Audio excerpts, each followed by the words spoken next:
माँ का खाना। भाई हर लड़के लड़की की अपने हम सफ़र को लेकर कुछ ख्वाहिशें होती हैं।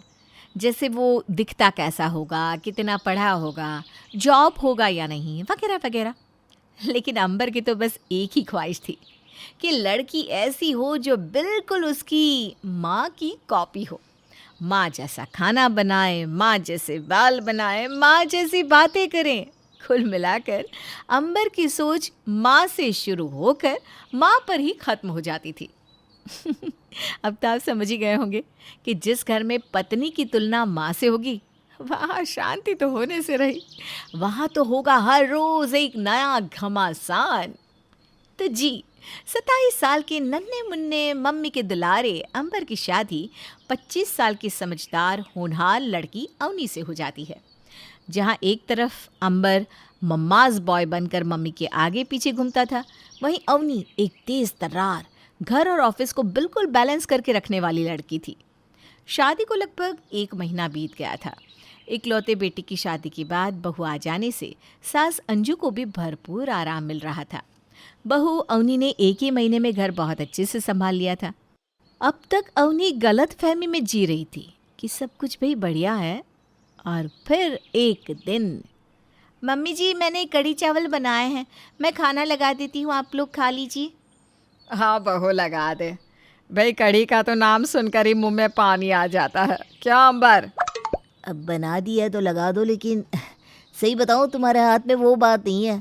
मम्मी कढ़ी बनाती थी तो मैं उंगलियां चाटता रह जाता था। अच्छा, हाँ सबका अपना अपना तरीका होता है। हो सकता है मम्मी जी के हाथ से ज़्यादा अच्छी बनती हो। मम्मी जी कभी मुझे भी बनाकर खिलाइए ना, उंगलियां चाटने जैसी कढ़ी। फिलहाल तो जल्दी से डाइनिंग टेबल पर आ जाओ, खाना लगा रही हूँ। अरे बेटा ऐसा नहीं कहते, देख कहीं बहू को बुरा लग गया तो। मम्मी सच्ची आपके हाथ का खाना इतना लज्जतदार होता है कि क्या बताऊं। जब से अवनी खाना बनाने लगी है मेरी तो भूख ही मर गई है। अब इसमें उसे बुरा लगे तो लगे। तभी अवनी भी वहाँ आ जाती है। क्या कहा? तुम्हारी भूख मर गई है? हाँ समझ सकती हूँ मैं। आजकल तुम बस 5-6 रोटी और 2 प्लेट चावल से ही तो काम चला रहे हो। आधा पेट खाकर देखो तो कैसे कमज़ोर हो गए हो। अवनी अपनी बात कहकर वहाँ से चली जाती है। लेकिन सास अंजू समझ गई थी कि बहू अवनी को पति का बार बार माँ के खाने की तारीफ करना पसंद नहीं आ रहा है। कुछ देर बाद, अवनी बेटा, मैं कुछ मदद करा दूं तुम्हारी? नहीं मम्मी जी मैं कर लूँगी। हाँ मैं मानती हूँ कोई भी काम आपके जैसा तो नहीं कर पाऊँगी, लेकिन अपनी तरफ से मैं कोई कसर भी नहीं छोड़ूंगी। और हर इंसान ना अलग अलग होता है मम्मी जी, ना आप मेरी तरह हो सकती है और ना मैं आपकी तरह। अरे बेटा मुझे पता है तुम कितनी काबिल और होशियार हो। अब इतने सालों तक मेरे ही हाथ का खाया है ना, तो थोड़ा समय तो लगेगा ही। तुम अपना मन मत दुखाओ बेटा, मैं उसे समझाऊंगी। तुम देखना कुछ ही दिनों में माँ को भूल कर अवनी अवनी की माला जपने लगेगा। सास की बात सुनकर अवनी का मन थोड़ा शांत हो गया।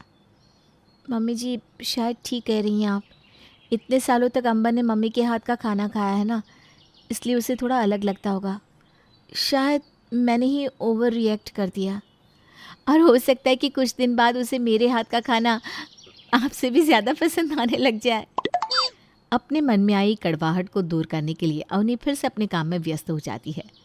लेकिन कहते हैं ना, कुत्ते की दुम सीधी नहीं होती। अंजू जी के लाख समझाने पर भी अंबर में कोई खास सुधार नहीं आ रहा था।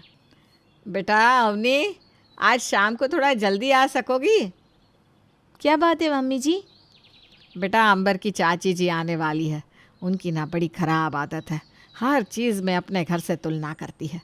देखना शाम को आएगी ना तो अपनी बहू की तारीफ़ कर करके मुझे नीचा दिखाएगी। इसलिए मैं चाह रही थी कि तुम थोड़ा जल्दी आकर संभाल लेती तो अच्छा रहता। मम्मी जी आप क्यों चिंता करती हैं? अब आपने बता दिया ना, अब आप देखना मैं ऐसी तैयारी करूँगी कि चाची जी की बोलती बंद हो जाएगी। और मैं जल्दी नहीं आऊँगी बल्कि छुट्टी पर ही रहूँगी बस। अरे बेटा तूने तो मेरा दिल खुश कर दिया। जीती रहे बेटा, जीती रहे। अवनी ने ऑफिस से छुट्टी लेकर शाम को चाची के आने की तैयारियां शुरू कर दी। सबसे पहले उसने पूरे घर के पर्दे, बेडशीट सब बदल डाले। फिर घर की अच्छे से सफाई करने के बाद वो रसोई में घुस गई। 2 तरह की सब्ज़ी, पूरी, कचौरी, खीर, रायता, खाने की भी कई सारी वैरायटी तैयार करने के बाद वो अच्छे से तैयार होकर चाची जी के आने का इंतज़ार करने लगती है। सासू माँ अंजू ने भी आज कामों में अवनी का पूरा साथ दिया था, इसलिए सारे काम समय पर ही समाप्त हो गए थे। कुछ देर बाद चाची जी घर आई तो उनकी तो जैसे बोलती ही बंद हो गई थी। जी घर तो बड़ा मेंटेन करके रखा है अवनी ने, नौकरी के साथ साथ कर लेती है ये सब। हाँ छोटी बहू मेरी बड़ी गुणी है, हर काम में अव्वल है, ये समझ ले। अच्छा, बहुत बढ़िया बहुत बढ़िया। जीजी कुछ चाय नाश्ता भी कराओगी या भूखे पेट बहू की तारीफ ही सुनाती रहोगी आज? क्यों नहीं कमला, अभी ले। अरे बेटा अवनी, देखो तो आ गई तुम्हारी चाची जी। अरे कब से लगी है रसोई में। मैंने तो कहा भी सिंपल सा खाना बना ले, तेरी चाची को ये ज़्यादा मसालेदार और पकवान मिष्टान पसंद नहीं, लेकिन मजाल है जो इसने सब्जी रोटी बनाई हो। पता नहीं क्या क्या मिष्टान बनाने में लगी हुई है। बहू अवनी के तारीफों के पुल सुनते सुनते चाची जी तो बेचारी आज कोई कमी निकाल ही नहीं पा रही थी, और अंजू खुशी के मारे फूल ही नहीं समा रही थी। तभी अंबर भी वहाँ आ जाता है। अरे चाची जी आप, नमस्ते नमस्ते, कब आई आप? हाँ बेटा, ये नहीं कि चाची को लेने स्टेशन पर आ जाए, अरे कभी फ़ोन करके हाल चाल ही जान ले। बस जब दरवाजे आकर बैठ जाओ तब सारे जहाँ की बात याद आती है। अरे छोड़ना इसे, तू नाश्ता कर। माँ की बात सुनकर अंबर ने भी नाश्ते की प्लेट में से एक कचौड़ी उठाते हुए उसका एक टुकड़ा मुंह में रख दिया। अब देखो चाची, अवनी ने इतने सारे पकवान तो बना कर रख दिया, लेकिन जो स्वाद माँ के हाथ के खाने में है ना, वो अवनी के हाथ में तो कभी आ ही नहीं पाएगा। एक टुकड़ा खाते ही मन खराब हो गया। अंबर बेटा ऐसी बात नहीं करते, देख बहू ने कितनी मेहनत से सब कुछ बनाकर तैयार किया है। भाई मुझे तो बड़ा स्वादिष्ट लग रहा है खाना। रहने दो माँ, आप जब कचौड़ी बनाती थी ना, ओए होए होए होए, बस मेरे तो सोच कर ही मुंह में पानी आ रहा है। मतलब अवनी भी ठीक बना लेती है, लेकिन आपसे कोई मुकाबला नहीं है उसका। सुबह से एक पैर पर खड़े होकर दौड़ते भागते सारे काम निपटाते निपटाते अवनी थक कर चूर हो गई थी, लेकिन अंबर के मुंह से चाची जी के सामने अपनी बुराई सुनकर अवनी के सब्र का पैमाना छलक गया और वो दनदनाती हुई अंबर के सामने आकर खड़ी हो गई। बस बहुत हो गया, हर समय मम्मी मम्मी मम्मी करते रहते हो। तुम्हें किसी की मेहनत दिखाई देती है या नहीं? सुबह से झक मारकर काम में लगी हुई हूँ, लेकिन मजाल है जो तुम कभी तारीफ के 2 बोल भी बोल दो। बहुत मम्मी मम्मी करते हो ना, ठीक है, आज से तुम मम्मी के हाथ का ही खाना खाओगे, क्योंकि अब मैं तो तुम्हारे लिए कुछ भी बनाने से रही। अरे अवनी बहू, तू भी कहाँ इस नालायक की बातों में आ रही है। अरे सच्ची बेटा, खाना कितना स्वाद बना है। क्यों कमला? रहने दीजिए मम्मी जी, अब आपको लीपा पोती करने की कोई ज़रूरत नहीं है। 1 महीने से ऊपर हो गया है मुझे यहाँ आए, सुबह से लेकर रात तक मैं बस कामों में ही लगी रहती हूँ। अरे बहू कोई इमोशनलेस मशीन होती है क्या?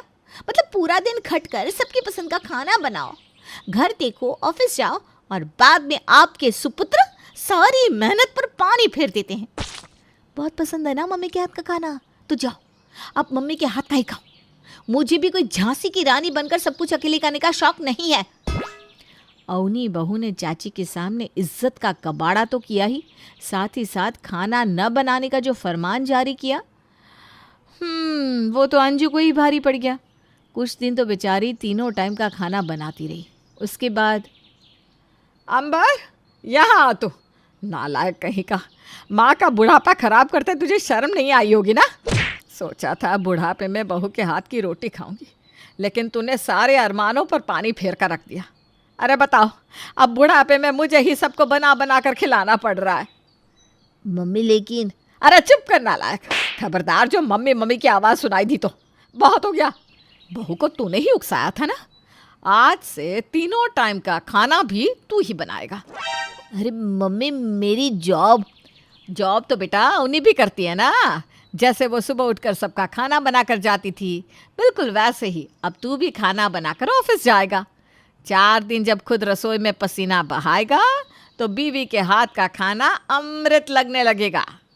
बस फिर क्या था, उस दिन के बाद से दोनों सास बहू आराम से डाइनिंग टेबल पर बैठकर खाना खाती और बेचारा अंबर खाना बनाता और अपनी मम्मी प्रेम को 100 बार कोसता रहता।